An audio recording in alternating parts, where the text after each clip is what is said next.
This is a demonstration of the four-square cipher by John Bake. So I chose the four-square cipher, which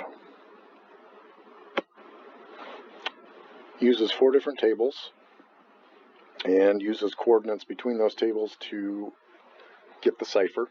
So essentially you put your alphabet, one instance of each character, in the upper left and lower right tables, and then your passwords, and this actually takes two passwords.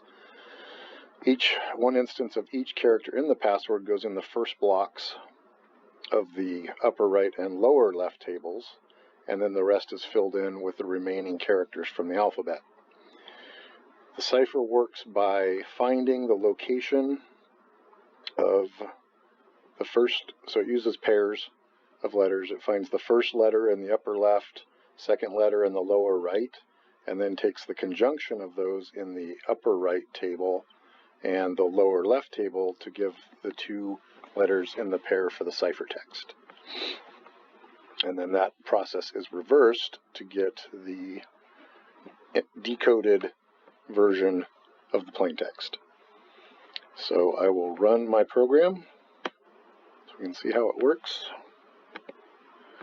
So if we put in the sample text and password, we get everything correctly. So we get all of our pseudocode for everything, and we do get our citation, all the other stuff, and then we have our plain text here and our ciphertext here, and then the deciphered text shows that it is exactly the same. Some of the issues I ran into with this are because it requires pairs of letters. If your plain text is an odd number of characters, you have to append some character at the end so that you have an even number of pairs, or equal number of pairs. And so to do that, I used a space at the end. So if we were to put in a plain text with, say, 5 letters, it would put those 5 letters plus a space to give us 6 or 3 pairs. We use the space so that it doesn't affect the appearance of the deciphered text once it's deciphered. Another issue we ran into is the cipher works best using tables of equal columns and rows. So the example in the citation uses 5, which works great for a 26-letter alphabet. You can do 25 of those by combining the I and the J or leaving off a Q. The problem is with the alphabet we need, which is all of the numbers, characters, and letters, or symbols and letters, we need 95 of those. So we had to find 5 additional ones to add at the end to give us our even 100. So we took some of the next ones in the Unicode and added those in. And that is what we've got. I can walk through the code really quickly. So our encryption, we take our cipher, we get a blank ciphertext. We take our plain text and the password. We create our 2 upper left, lower right tables using this alphabet table, the get table function.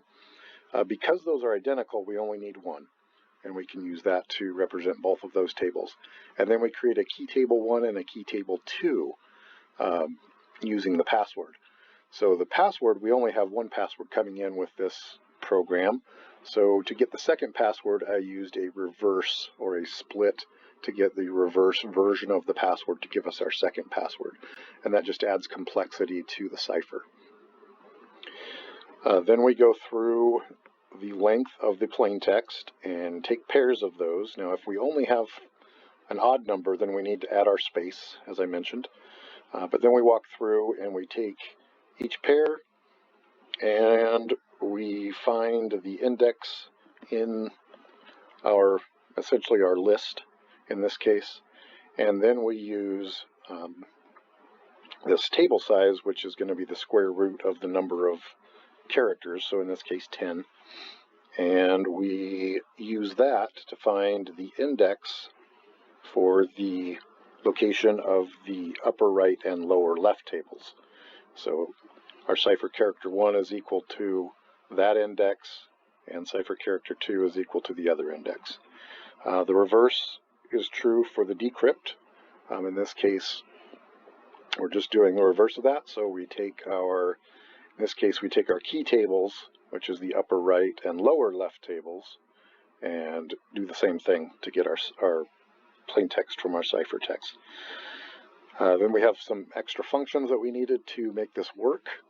So we have our get table, which basically just returns a list of all the characters in our alphabet, and then we append those additional 5 that I mentioned.